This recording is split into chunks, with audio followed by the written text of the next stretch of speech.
Ya biasanya kan kalau iya-iyanya disatap bagaimana? Selamat pagi, luar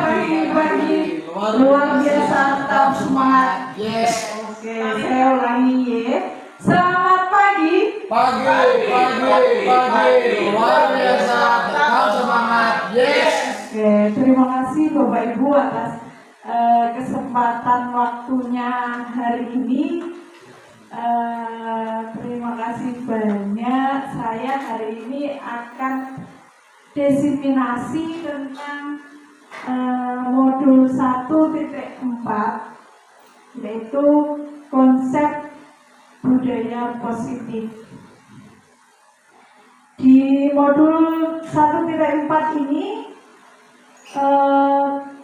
berapa materi, ada 8 materi ini yang wajib kita pelajari. Yang pertama, perubahan paradigma belajar, kemudian motivasi perilaku manusia, disiplin positif, nilai kebijakan, kebutuhan dasar manusia, posisi kontrol guru, keyakinan kelas, dan yang terakhir segitiga restitusi. Pembelajaran dengan paradigma baru. Oke, kalau sebelum saya jelaskan, kira-kira paradigma barunya apa? Monggo Pak Robi. Banding saja. Paradigma baru pembelajaran saat ini menurut saya dari pembelajaran yang dulunya ceramah klasik sekarang lebih berpusat dengan murid. Seperti itu, Bu. Terima kasih Bu Aning. Betul sekali bahwa sesuai dengan filosofi Ki Hajar Dewantara bahwa pembelajaran kita harus berpusat kepada peserta didik. Kemudian pembelajaran dengan paradigma baru merupakan pembelajaran yang dirancang berdasarkan prinsip pembelajaran berdiferensiasi, sehingga para peserta didik belajar sesuai kebutuhannya berdasarkan tahap perkembangan sesuai teori psikologi modern untuk mewujudkan profil pelajar Pancasila. Ada 6 profilnya tadi.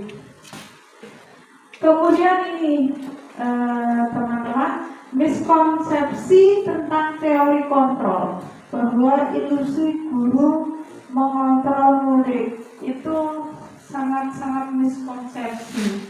Kita sebagai guru tidak mungkin bisa mengontrol murid.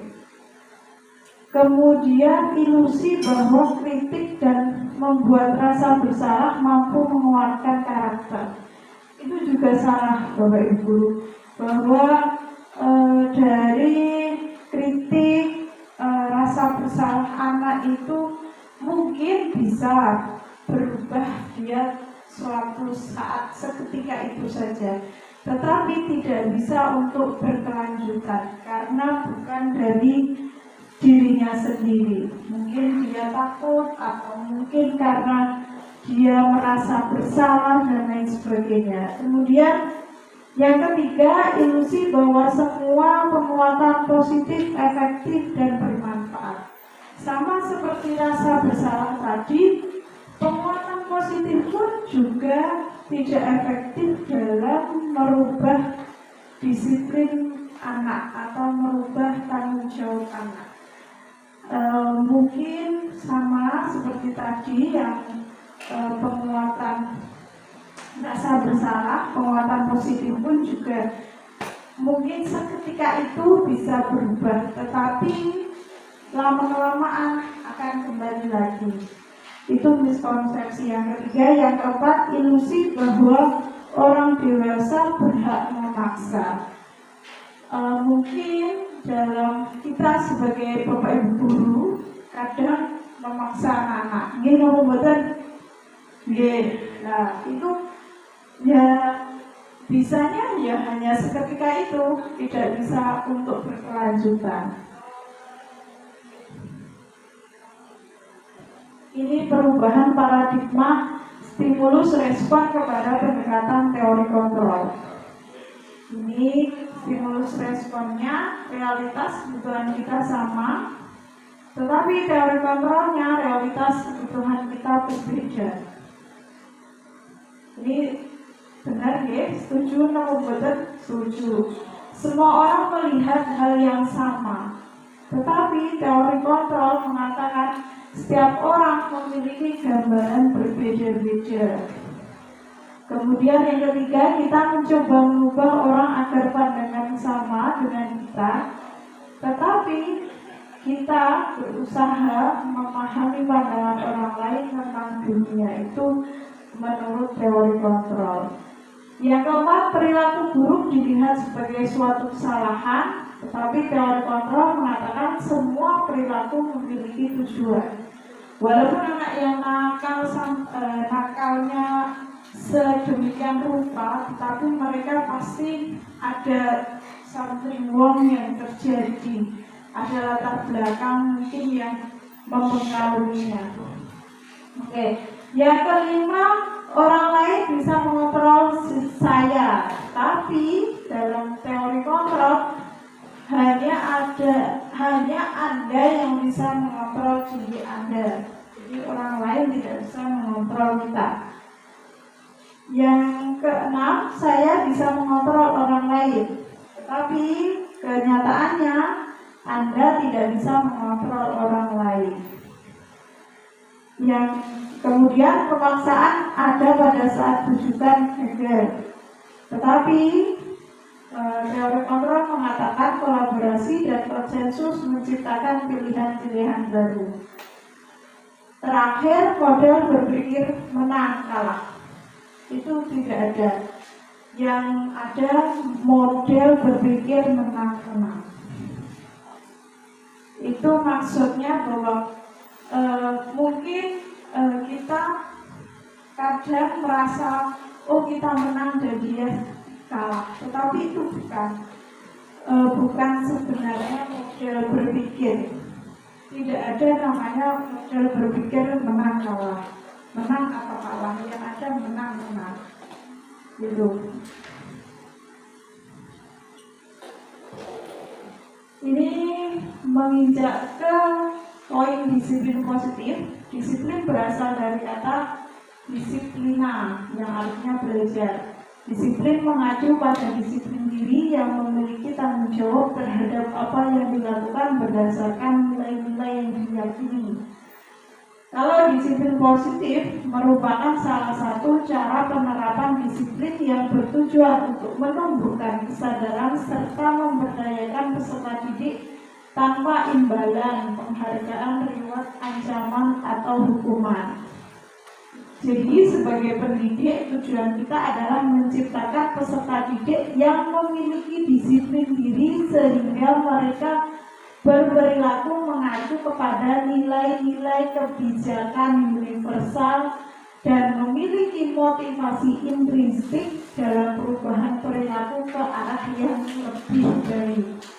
Jadi tujuan yang disiplin positif kita sebagai pendidik nanti menumbuhkan motivasi intrinsik dari anak itu bahwa kita harus bertanggung jawab dan lain sebagainya agar mengarah ke perilaku ke arah yang lebih baik.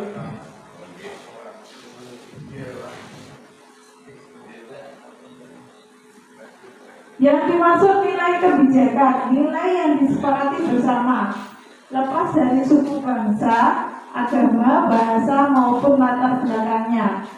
Jadi contoh nilai kebajikan, profil pelajar Pancasila, terus Ibu Primary Garis Program atau PYP, keterampilan hidup atau life skill. Contohnya dapat dipercaya, lurus hati, pendengar yang aktif, tidak merendahkan orang lain dan memberikan yang terbaik dari diri.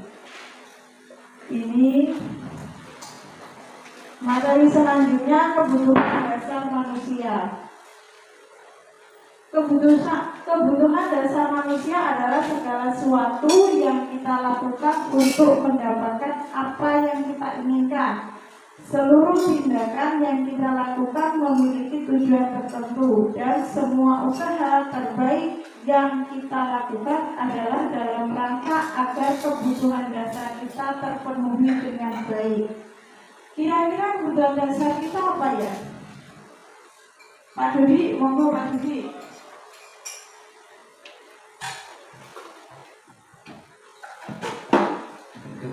Kebutuhan dasar manusia satu makan, dua berorganisasi.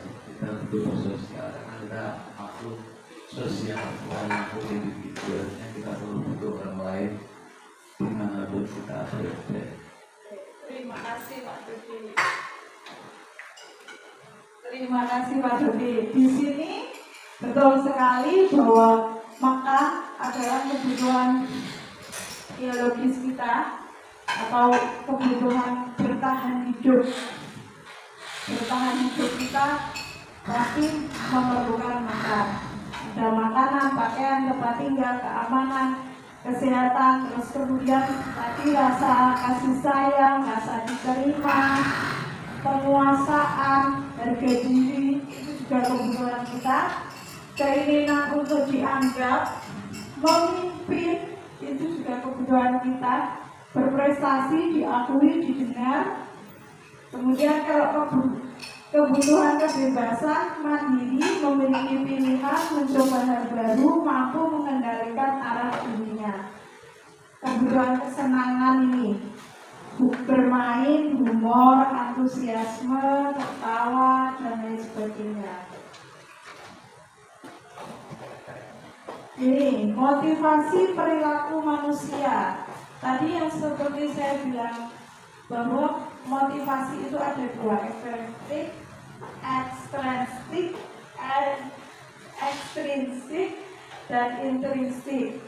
Maksudnya bahwa motivasi ekstrinsik itu menghindari atau ketidaknyamanan atau hukuman atau ancaman itu dari motivasi ekstrinsik atau dari luar diri manusia.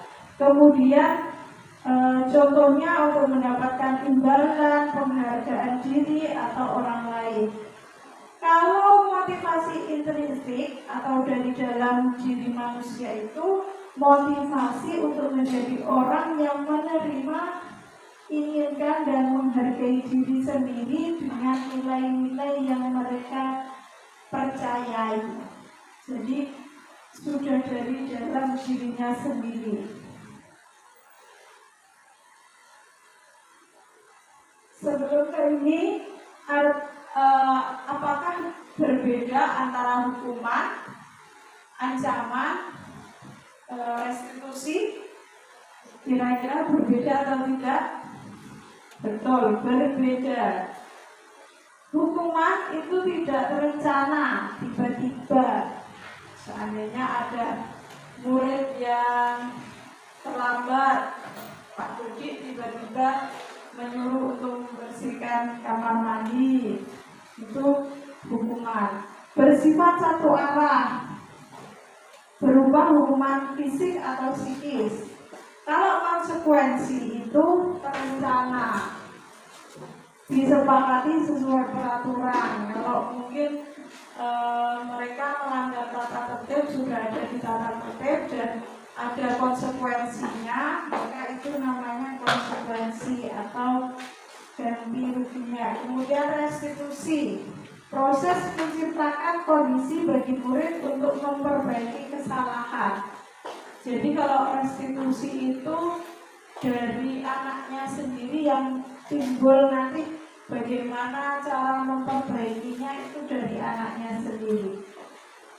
Kemudian proses kolaboratif yang mengajarkan murid untuk mencari solusi sendiri. Nah, ini materi selanjutnya yaitu posisi kontrol guru. Ada 5 posisi kontrol guru. Yang pertama sebagai penghukum, yang kedua sebagai pemberi rasa bersalah, yang ketiga sebagai teman, yang keempat sebagai pemantau, dan yang kelima sebagai manajer. Ini ada 5. sesuai gambarnya itu kira-kira manakah yang paling ideal menurut Bapak Ibu sebelum saya lanjutkan slide selanjutnya. Monggo Pak Rofi. Sebagai teman, oke. Ada yang lain? Manajer. Oke, yang paling ideal adalah sebagai betul planning manager. Ini contoh penerapan 5 posisi kontrol guru. Kasusnya siswa tidak memakai atribut lengkap saat upacara bendera. Contoh ini, hormat pada bendera selama 1 jam. Ini posisi guru sebagai penghukum, memberi hukuman. Kemudian berapa kali ada Pak Guru atau Ibu Guru yang mengucapkan berapa kali Ibu, Bapak harus memberitahu kamu selalu saja mengecewakan Ibu atau Bapak. Itu sebagai pemberi rasa bersalah. Jadi nanti yang timbul ke anak itu mereka merasa bersalah. Kemudian yang ketiga, ayo dong ikuti aturan sekolah, tolong bantu ibu atau bapak ya sekali ini. Ya sudah, tidak apa-apa, lain kali jangan sampai berbuat seperti ini lagi ya. Itu sebagai kontrol guru, sebagai teman. Kemudian kamu sudah melanggar peraturan sekolah, kamu tahu konsekuensinya. Setelah upacara, kamu beri atributnya ke koperasi dan jangan diulangi lagi ya. Itu guru sebagai pemantau. Terakhir ini, apakah kamu tahu kesalahanmu? Kira-kira kamu akan memperbaikinya dengan bagaimana? Apa solusinya? Bagaimana cara kamu memperbaikinya? Itu posisi guru sebagai manajer. Nah, ini coba posisi apakah aku? Kamu tidak akan mendapatkan nilai kalau kamu tidak mengerjakan tugas. Itu posisinya sebagai pemantau. Kalau yang kedua, saya kecewa sekali dengan kamu. Kira-kira posisinya sebagai apa, Pak Dudi? Monggo, atau siapa? Saya kecewa sekali dengan kamu. Pemberi rasa bersalah. Betul. Apa rencanamu, solusimu untuk menyelesaikan masalah ini? Betul, manajer. Ayolah lakukan demi ibu, bapak. Betul, teman. Kamu tidak pernah benar melakukannya. Betul sekali. Nah, ini materi yang selanjutnya yaitu tentang keyakinan kelas. Mengapa keyakinan kelas? Mengapa bukan peraturan kelas? Kira-kira mengapa? Apa bedanya keyakinan dan peraturan? Pak Dudi, monggo.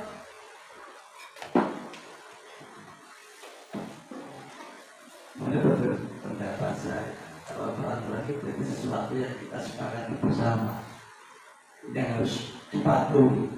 Artinya kita ikhlas atau tidak ikhlas, sadar atau tidak sadar, ketika peraturan itu sudah kita sepakati, maka harus ditaati. Kalau keyakinan kelas sama, itu sesuatu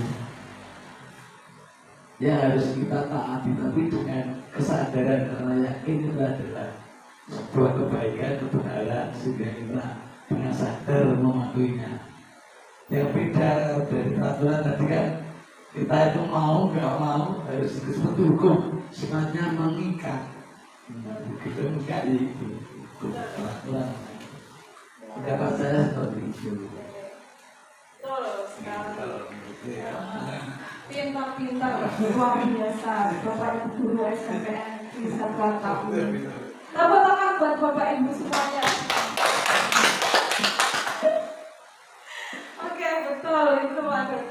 seperti pendapat jenengan bahwa peraturan itu kadang satu arah, kadang anak-anak tidak ikut dalam pembuatan peraturan itu, kadang anak-anak merasa terpaksa, merasa terbebani dan lain sebagainya. Kalau keyakinan kelas itu bersumber dari diri sendiri atau dari anaknya, anak murid kita. Oke, pembentukan keyakinan kelas ini harus yang pertama bersifat abstrak, kedua berupa pernyataan universal, dibuat dalam pernyataan positif, jadi tidak ada kata-kata negatif di keyakinan kelas. Kemudian sedikit saja agar mudah diingat, kemudian sesuai dengan kondisi kelas dan sekolah sehingga mudah diterapkan.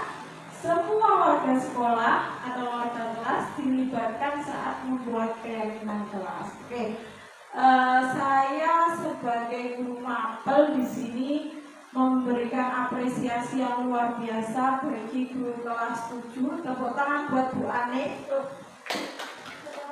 Iya, karena saya lihat kemarin di kelas 7 itu sudah membuat keyakinan kelas dan sudah betul.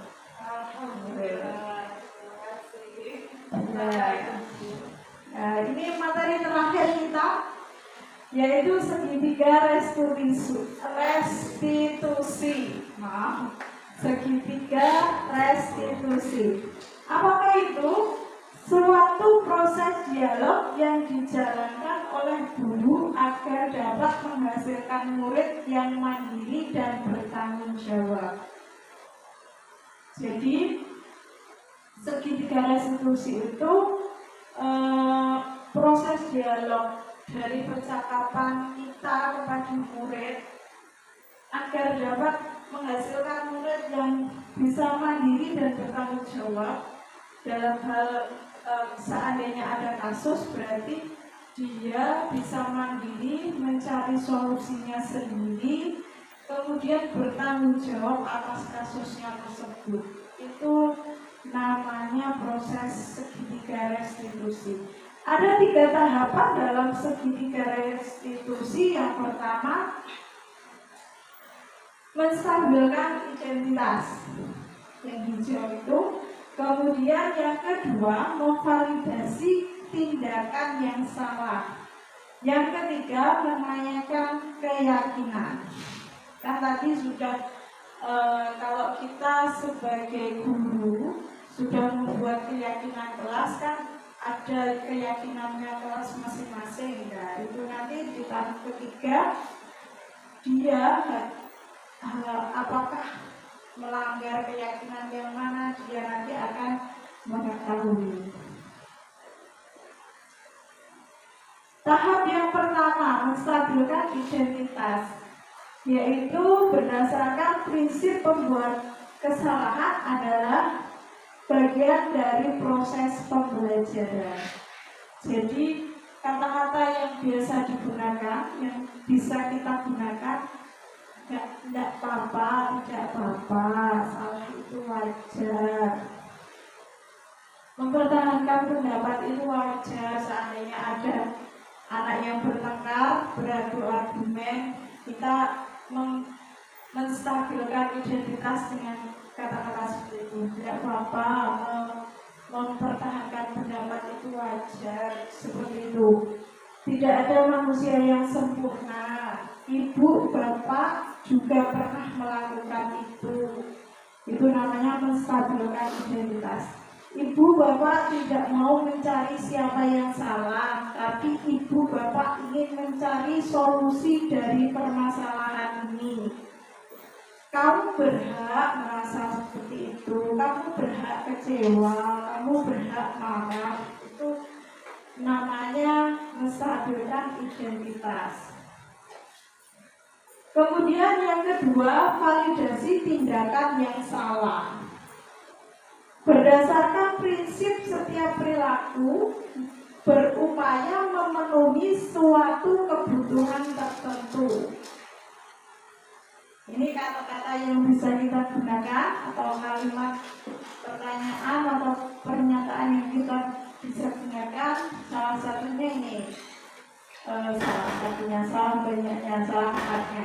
Kamu punya alasan mengapa melakukan hal itu? Seandainya ada anak yang terlambat, kenapa kamu terlambat hari ini? Kenapa kamu kok tidak memakai sepatu warna hitam? Mengapa kamu kok hari ini ngantuk? Dan lain sebagainya.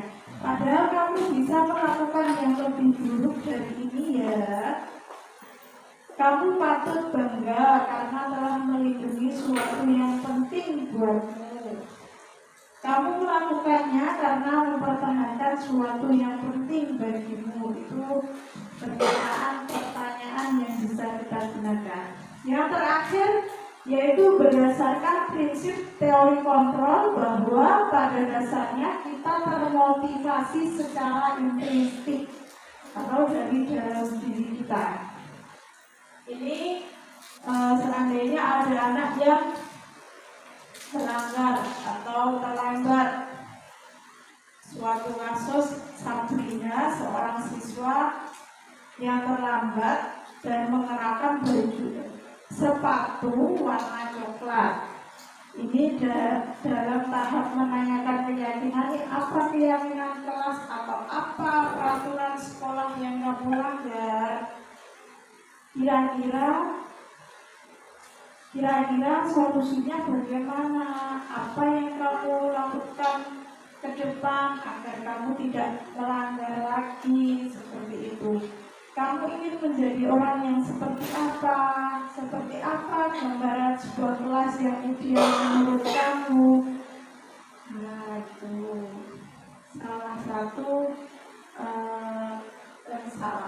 salah tiga tahap dari segitiga restitusi.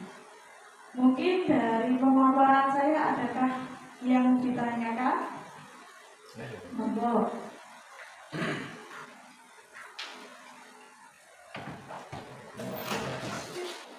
Terima kasih atas waktunya. Mungkin secara konteks teori saya sangat setuju. Artinya itu sangat bagus bagaimana kita melihat kalau teknik dalam politik itu dulu dari kelas kita harusnya memahami awal-awal kita memahami apa yang mereka rasakan. Saya sepakat, tapi ada beberapa orang atau teman kita sering mengalami ya, orang menyampaikan sebuah konteks tapi intonasi suara, gaya bahasa, tingginya itu bisa berpersepsi lain kepada orang yang diajak bicara. Nah, bagaimana menyikapi hal seperti itu? Kan ada orang-orang tertentu seperti itu karena dia terlalu semangat atau keyakinannya begitu kuat. Dia punya keyakinan bahwa kebenaran ada di pikiran dia, bahwa dengan bicara seperti ini. Tapi konteks bahasanya kan seperti saya contohkan, tidak apa-apa, Bapak Ibu juga pernah mengalami seperti itu. Kalau aku mau tahu, kan berbeda kata pemahaman siswa. Nah, apakah ada hal-hal publik lain yang berbeda? Mungkin seorang guru atau seorang pendidik yang mungkin gaya bahasa dan intonasi suara yang berbeda ketika menyampaikan sebuah berita, informasi ataupun komunikasi seperti itu. Terima kasih. Terima kasih, pertanyaannya luar biasa. Betul sekali. Terkadang ada karena sudah watak, mungkin kebiasaan ya, dengan intonasi yang agak tinggi, jadi membuat persepsi siswa berbeda juga. Tidak nyaman. Tidak nyaman, tidak diomongnya api-api, dikirain Marah. dia marah, dikira marah.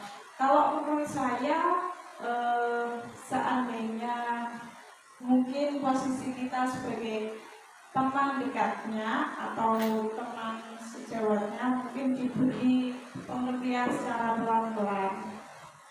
Ojo ngono sakno caca seperti itu. Mungkin kalau kita memberikan contoh yang bagus, yang bagaimana seperti itu kalau dari saya. Karena yuk memang susah Pak, merubah itu kita juga harus pelan-pelan dan tidak bisa langsung merubahnya. Menurut saya seperti itu Pak. Jadi proses ya, kita berproses. Semua ini kita berproses, dan ini pun kita melakukan disiplin positif tidak hanya instan langsung. Ini harus butuh banyak proses, banyak latihan, banyak pokoknya banyak referensi dan lain sebagainya. Terkadang kita sebagai guru berbicara tanpa sadar, ternyata itu melukai hati anak dan lain sebagainya. Itu saya pun masih banyak belajar. Tidak banyak belajar, banyak belajar. Itu dari saya Pak Dodi, bagaimana? Terima kasih. Terima kasih. Proses Oke, betul. Proses. Oke, terima kasih. Selamat pagi. Pagi, luar biasa, tetap semangat. Yes. Terima kasih atas waktunya. Demikian tadi disiplin positif yang dapat saya sampaikan, semoga bermanfaat. Amin. Saya akhiri, wassalamualaikum warahmatullahi wabarakatuh.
peraturan atau keinginan yang kalian inginkan agar sekolah atau kelas kalian ini bisa tertib, bisa nyaman, bisa aman. Oke?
Lagi bergotong royong membersihkan kelas. Kira-kira nilai-nilai kebajikan apa yang dapat kita tuliskan?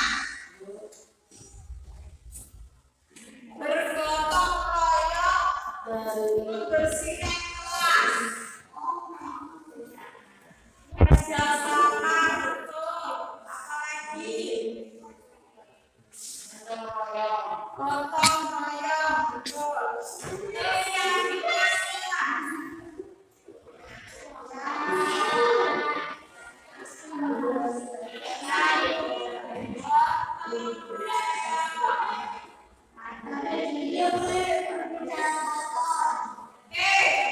Kemudian yang kedua, buang sampah pada tempatnya. Kira-kira keyakinan nilai-nilai kebajikan yang ada di membuang sampah pada tempatnya apa? Betul, menjaga kebersihan. Betul, baik. Apa Mas Rizal?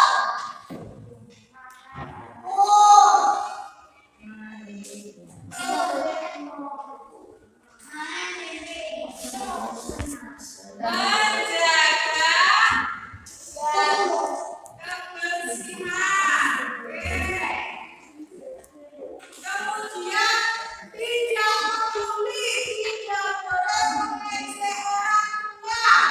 Itu berarti nilai kebajikannya apa?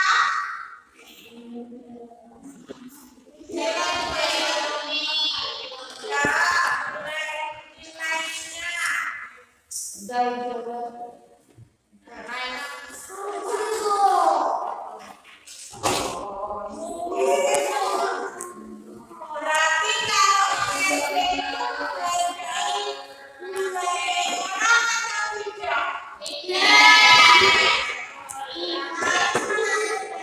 Betul, saling menghargai.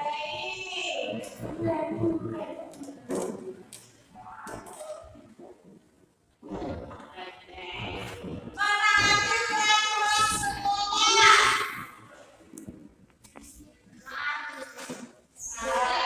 Berarti nilainya apa?